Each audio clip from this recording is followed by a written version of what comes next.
ముప్పావు గ్లాస్ బియ్యానికి పావు గ్లాస్ కందిపప్పు నానబెట్టుకొని కలిపైన నానబెట్టుకోవచ్చు. నానబెట్టుకొని కొంచెం ఉప్పు పసుపు వేసేసి 1కి 4 వంతుల నీళ్లు పోసుకొని ఎలక్ట్రిక్ కుక్కర్లో మా అమ్మాయి పుట్టినరోజు సందర్భంగా ఈరోజు ఎక్స్చేంజ్ ఆఫర్లో తీసుకున్న కొత్త కుక్కర్ వాడదామని మొదలుపెట్టాను. దానిలో లేదా కుక్కర్లో పెడితే 4-5 విజిల్స్ దాకా రానిచ్చి తీసుకుంటే కరెక్ట్గా సాంబార్ రైస్కి తగినట్టుగా మనకి పక్వం ఉంటుంది. వేడి నీళ్ళల్లో తగినంత చింతపండు నానబెట్టుకొని స్టవ్ మీద పెన్నం పెట్టి నూనె వేసి ఆవాలు మెంతులు వేయాలి. ఆవాలు మెంతులు కొద్దిగా చిట్లడం మొదలైన తర్వాత పచ్చిమిర్చి, ఉల్లిపాయలు,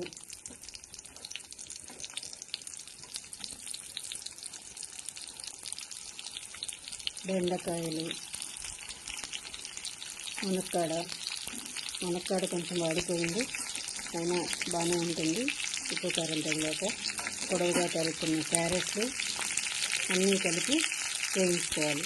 ఎన్ని కూరగాయలు వేస్తే అంత బాగానే ఉంటుంది, కానీ మరీ ఎక్కువ కాకూడదు. గుమ్మడికాయ, చిలకడదుంప ప్రత్యేకమైన టేస్ట్ ఇస్తుంది. అవి కూడా వేస్తున్నాను.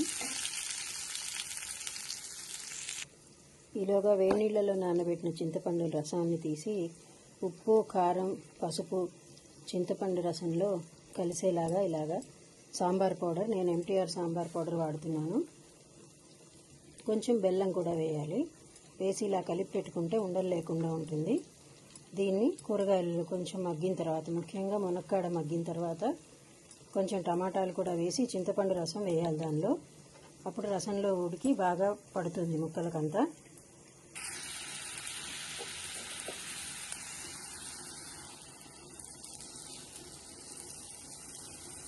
ఇంకొద్దిగా నీళ్లు పోసి శుభ్రంగా ఉడికించాలి. ఉడికిన అన్నం పప్పులో ఉడికిన కూరగాయలన్నీ వేసేసి మళ్ళీ 2-3 గ్లాసుల నీళ్లు పోసేసి కాసేపు ఉంచితే శుభ్రంగా సాంబార్ రైస్ రెడీ అయిపోతుంది. అదే కుక్కర్లో అయితే ఈ కూరగాయ ముక్కలు అన్నం ఒక దానిలోనే వేసేసి 2-3 విజిల్స్ రానిస్తే సరిపోతుంది. అంతే, సాంబార్ రైస్ రెడీ. వేడి నీళ్ళే పోయాలండి. 2 గ్లాసుల వేడి నీళ్ళు మళ్ళీ పోస్తున్నాను.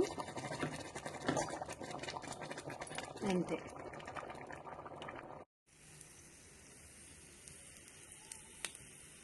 దానికి అంటే చాలా వెల్లుల్లిపాయలు పెద్ద బాణల్లో పోపు వేయాలి. మీకు చూపించడానికి ఇలా చిన్న దానిలో వేసేసి కొంచెంలో కలిపాను. లాగించేయండి మరి, ముద్దకు నెయ్యి వేసుకుని. అయిపోయింది సాంబార్ రైస్. కొంచెం కొత్తిమీర చల్లుకొని నెయ్యి వేసుకుని తినేయడమే. రెడీ.